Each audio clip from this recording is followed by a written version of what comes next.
Hello and welcome back to another video. My name is Nicole and I sell vintage home decor on Etsy. My shop is called Ivy Dog Vintage. I will have it linked in the description below as always. Today I am going to be sharing with you my top 5 tips for success at your antique booth. For a little bit of background, if you are new to my channel, I just moved from my home state of Florida to North Carolina. I had a booth back in Florida that I had for almost a year. I started it in December of 2024. Sadly, I don't have my antique booth anymore because I moved away, but it was starting to do really well towards the end of my time there. So the last couple months, I was making really good profits. When I started out, things were pretty rough. I was breaking even for probably the first 5 months of having my booth. I actually did some calculations and I was losing an average of $20 every single month. If you have a booth, then you know that it's a lot of effort to keep up with the booth. And so I was starting to get pretty frustrated and I wanted to quit.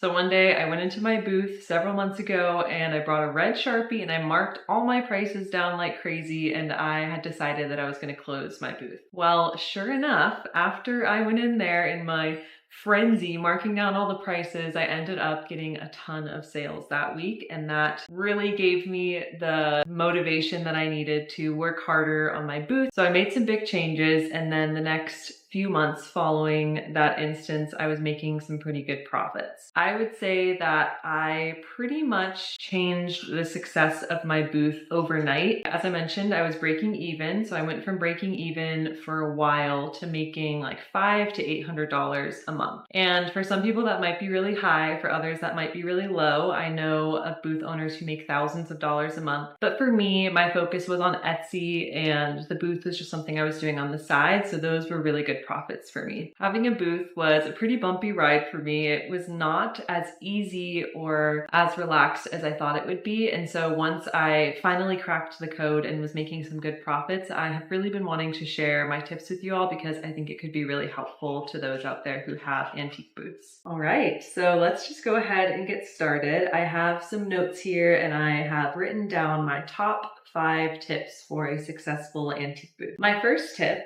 is probably going to be pretty surprising, but my first tip is don't spend a lot of time on your display. When I first started my booth, I probably spent about 75% of my time working on my display. I wanted everything to look pristine. So I spent a lot of time working on having nice little vignettes. Everything was very organized and clean. If you looked into my booth, you could probably see every single item in there just by standing at the front entrance. I would say that when I started out, my booth was very pretty and aesthetically pleasing. And so I was pretty disappointed when I wasn't getting a lot of sales because I had always been told to work on your vignettes, to have a nice display, and that just wasn't really doing anything for me. At the start of the video, I mentioned that things turned around for me when I went in with a red Sharpie and marked down all my prices and was at my breaking point. I thought I was going to quit doing my booth. So because of that, I didn't care about my display anymore. I left my booth a complete mess. So you can imagine my surprise when I went in the following week and I had a very nice check. What I discovered is that people want to dig. When people go to an antique booth, in my experience, they're not looking for that perfect curated boutique experience. They want to dig, they want to find deals. I would say that if someone can walk up to your booth and see everything before walking in, your booth is not messy enough. I think that when things are hidden, people want to go in, they want to look around, and I think there's a higher likelihood that they'll actually walk into your space. Also, having a booth is extremely time consuming. I did not anticipate how many hours of work I was going to be putting into my booth. Ironically, once I put in less time is when I started to make more money. So to put it into perspective, as I mentioned, I was spending about 75% of my time staging my items. When I shifted my perspective and shifted my strategy, I would haul in some big bags of stuff. I would probably spend about 10 minutes setting things around and then I would leave. I didn't work on my display at all, and that's when my sales really took off. I think part of the reason that this was effective for me is because I was able to spend more time tagging my items and actually bringing more stuff in. And this kind of goes into my next point, which is tip number 2, source good items. You do want to focus on quantity. Quantity is important. The more items you have in your booth, generally the more items you're going to sell, but you don't want to source junk. When I first started my booth, I wanted to fill it up as quickly as possible. And so unfortunately, I think that led to me sourcing a lot of items that I didn't even personally like. So if you're just starting out with a booth, I would really encourage you to take your time and to fill it up with things that you actually love. Also keep in mind that the type of people that are going to antique malls are likely going thrifting too. It's kind of goes hand in hand. And so you don't want to just source a bunch of cheap stuff that anyone can walk into a thrift store and find. If you walk into a thrift store, you will probably notice that there are lots of mugs. For instance, this mug I got at the thrift store. This is one of my favorite mugs and I love it. And so when I first started my booth, because these types of mugs are so cheap and so easy to find, I probably put about 2 dozen of them in my antique booth. And I never once sold a mug like this. I would sell studio pottery mugs, but this type of mug just didn't sell when it was marked up. And I think that is because it's just one of those items that you can find really easily for cheap at a thrift store. So keep your standards high when you're sourcing for your antique booth. People don't want to buy junk when they're going into an antique mall. They want to find items that are unique and special that they wouldn't find elsewhere. Tip number 3 is to bring new stuff in every week. As I mentioned previously, I was focusing so much on my displays that I hardly had any time left over to actually bring in new items. Once I stopped worrying about my displays, I had more time to tag items, and that led to me bringing in probably 20 new items each week, which was a really good pace for me. Something that the staff at my antique mall always told me is that the store has a lot of regulars. So they recommended that I always bring in new items, and I definitely noticed that when I was bringing in new items, that really helped with the momentum to keep my sales going. Also, the more frequently you visit your booth, the more attentive you can be about your items and moving them around. And so it's good to have a little ritual, a routine to go in every single week to bring some new stuff. It doesn't have to be stressful and time consuming if you prioritize frequency. And that brings us to my next tip, tip number 4, which is to rotate your items.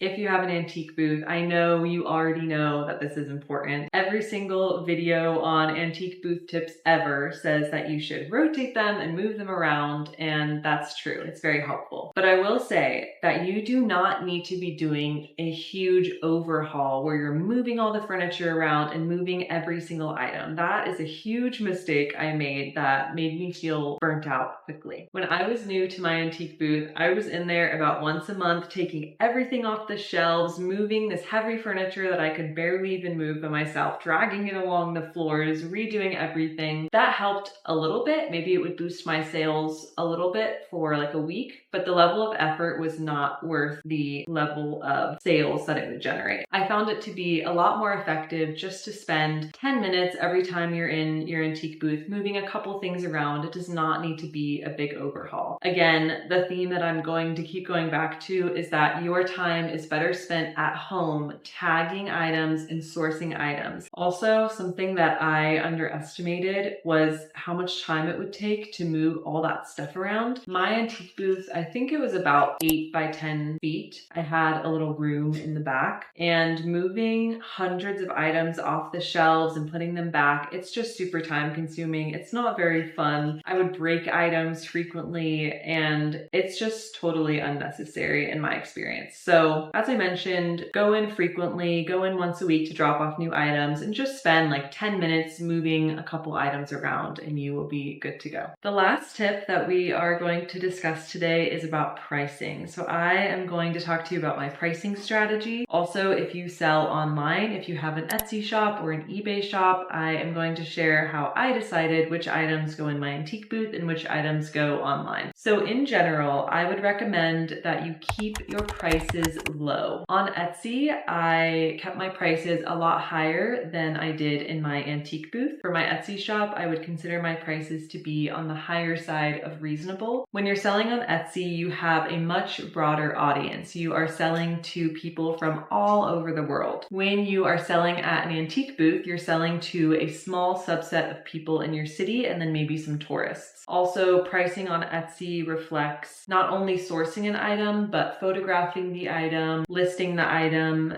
doing a description for the item. And when you are bringing your stuff to an antique mall, it's just not as much work. It's a lot easier. When I started out at my antique booth, I was pricing my items pretty similar to how I would price them on Etsy, and I wasn't really getting any sales. As I mentioned earlier in the video, when people are going to antique malls, they want to dig, they're looking for deals, they're looking for bargains. These people are probably thrifty, you know, they're not going to spend as much money as someone who's shopping the curated kind of experience on Etsy. It's just a very different customer base. Also on Etsy, say for instance, I have a painting of a green frog. Somebody can look up frog paintings on Etsy and find my exact item, and maybe it's the exact thing that they were envisioning and looking for. When someone comes into an antique booth, they're not looking for a specific vision necessarily. You are trying to sell your items to those people who come in. And part of how you can do that is by having low prices. And if you decrease the time you're spending doing your displays, increase the time spent sourcing and tagging, you can price your items pretty low but still make a good profit. On Etsy, I tend to prioritize the slow dime over the fast nickel, but in my antique booth, I definitely prioritize a fast nickel over a slow dime. To get really specific, the majority of items that I had in my antique booth were priced between $5 and $25.